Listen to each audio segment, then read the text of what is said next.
Some people think God is always silent, waiting in infinite mercy. But what happens when he decides to fight? What happens when heaven's long patience is replaced by a direct confrontation with the arrogance of the earth? What happens when God doesn't just respond, but retaliates? The story of the 10 plagues is not just a series of supernatural events in Egypt. It's a moment the Creator rises up against a system that oppresses, enslaves, and believes itself untouchable. And maybe that's one of the most uncomfortable truths in the Bible. The same God who saves also strikes down. The same God who guides also judges. And when injustice reaches a breaking point, heaven doesn't just watch, it acts. This story isn't about punishment for the sake of punishment. It's a divine response to what man stubbornly normalizes: exploitation, pride, and numbness to suffering. And if you think this is just about some ancient Pharaoh, maybe it's time to take a closer look at your own Egypt. Because the truth is, at some point, we've all been both Pharaoh and slave. We've all hardened our hearts. We've all ignored the signs. We've all pretended things were fine, even when the river was already running with blood. So the question this video raises isn't just, what happened to Egypt? It's this: what is God trying to collapse inside of me? Because maybe, just maybe, these plagues aren't just part of an ancient story, but a sacred mirror held up to us. It's not every day that an ordinary man stands before the most powerful throne on earth, with nothing but a staff and courage in his eyes. Moses didn't enter the palace as a diplomat, nor as a warrior. He came as a messenger, not his own agenda, but of God's. And when he opened his mouth, what came out wasn't a request. It was a decree. Let my people go. That phrase, simple on the surface, carried the weight of centuries of oppression, of sleepless nights, hopeless dawns, and whispered prayers between bricks and lashes. It's in that moment that the Exodus story begins to take shape, with a tension you can almost slice through the air. Imagine it: a former slave, a fugitive, returning to the place he escaped from, but this time to set an entire nation free. And the most impressive part? He doesn't try to negotiate. He brings no gifts, offers no flattery. Moses gets straight to the point. That alone teaches us something most people are afraid to face. Some changes only happen when you stop asking for permission to be free. And before you say, "But I'm no Moses," remember, he thought that too, until he heard God say, "I will be with you." And if you really think about it, maybe your own Pharaoh is still waiting for that same boldness. Pharaoh, used to being treated like a god, probably laughed on the inside. A shepherd barging into his palace, as if he owned the place? Of course that would rattle any ego. But what Moses carried wasn't arrogance. It was authority. Not human authority based on titles, but the kind that comes when someone aligns with divine judgment. And that difference changes everything. It's when truth stops being a theory and becomes a force of action. And here's the thing: even before the 10 plagues, the greatest miracle was already happening. A man had finally stopped running from his calling.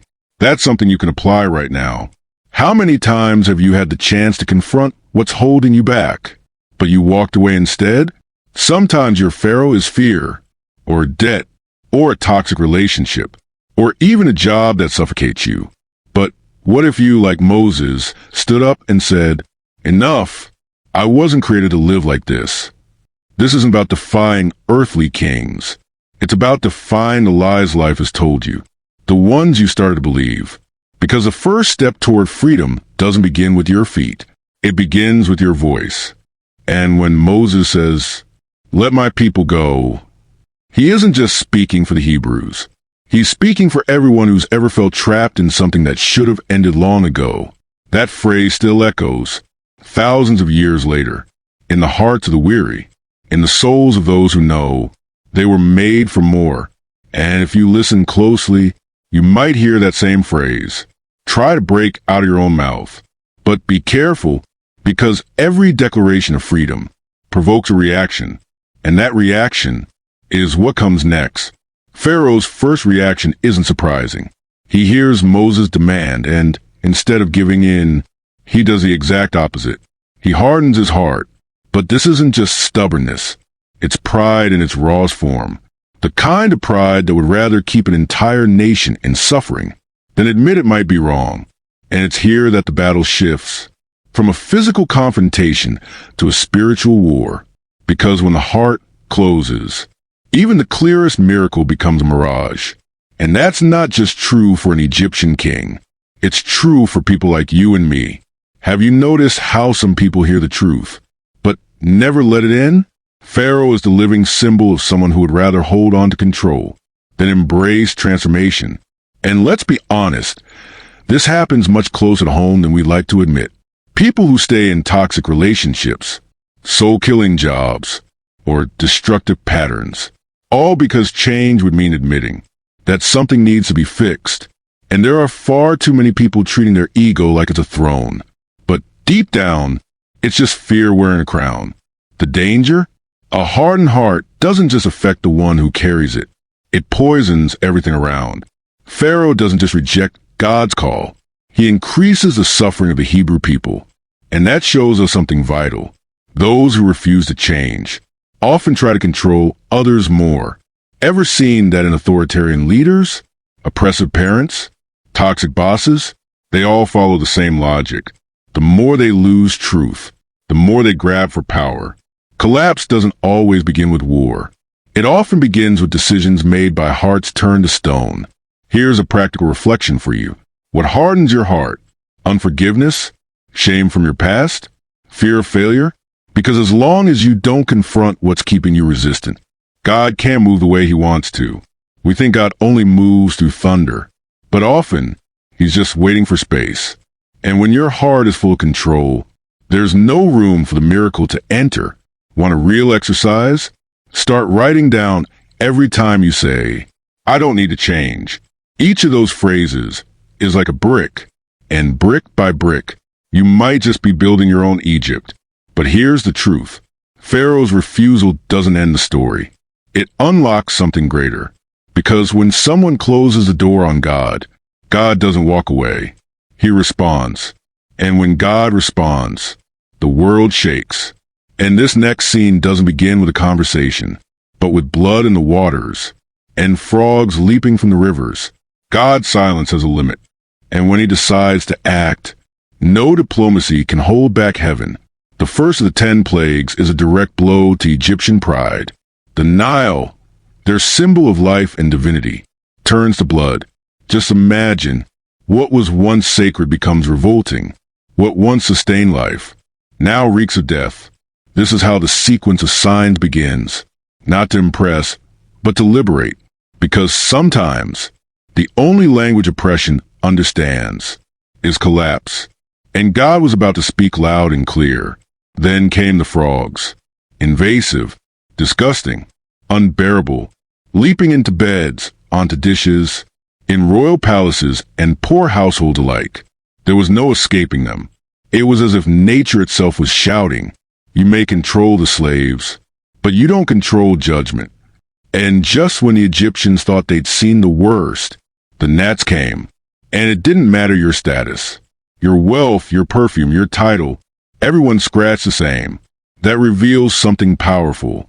When God brings divine judgment, he levels the ground. The throne and the gutter itch the same. These weren't just random natural disasters. Each plague struck at the heart of a specific Egyptian god. It was as if the God of Moses was declaring, you think you hold power? Watch as I dismantle, one by one, every idol you lean on. The Exodus story begins to show that this isn't just an escape, it's a dismantling. Because before God takes a people out of slavery, he first has to take the slavery out of the people. And that's a timeless lesson. How many times does God have to tear down our false securities just to teach us what it really means to trust? Want a real-life example? When everything seems stable, your job is secure, your health is steady, your plans are on track. Then a plague hits, a layoff, a diagnosis, a sudden loss. And in those moments, we ask, why? But maybe the better question is, what is this trying to teach me? The blood in the Nile might look like tragedy, but it could also be the beginning of your freedom. It all depends on how you interpret it, because even the frogs have something to say if you stop screaming long enough to listen. And yet, despite all these signs, Pharaoh remains firm in his pride. He sees the chaos take hold and still chooses to resist. And that resistance, it only brings more consequences. Heaven wasn't done speaking, because the next plagues will strike where it truly hurts. When someone refuses to listen, life turns up the volume. The first plagues had already shaken Egypt, but now the atmosphere changes. These are no longer mere natural disturbances. They become devastating. Flies swarm the land. Disease strikes the animals. Pain boils up on human skin. And still, Pharaoh says no. It's as if God is asking again and again, how far will you go before you break? And though the question is directed at Pharaoh, it echoes in the hearts of everyone who insists on staying in control. The livestock dies. The harvests are crushed by hail and consumed by locusts. Everything that gave stability begins to collapse. Egypt, once known for its wealth and security, starts to look like a desert in disguise. But the most haunting moment is the darkness, not just the absence of light, a darkness that could be felt. Imagine waking up and not being able to see your own reflection. Days of complete, paralyzing blackness, as if heaven had shut its eyes to a kingdom that refused to see. That moment was a final warning, or nearly. Then came the last plague, the deepest, the harshest through human eyes, the death of the firstborn. No thunder, no explosions, just silence and loss. And this time, there was no escape, unless there was blood on the doorframe. This was the plague that made pride tremble, because no matter how powerful you are, when pain enters your house, the conversation changes. This was divine judgment, aimed straight at the heart, and in the most symbolic and profound way, God made it clear, life, from beginning, has always been in his hands. Some people only understand when they lose something, and that pattern repeats itself in so many stories. A marriage ends before someone learns to cherish love. Health fails before someone learns to respect the body. A business collapses before someone learns humility. It's not that God desires suffering, but sometimes he allows crises when they are the only path to break internal chains.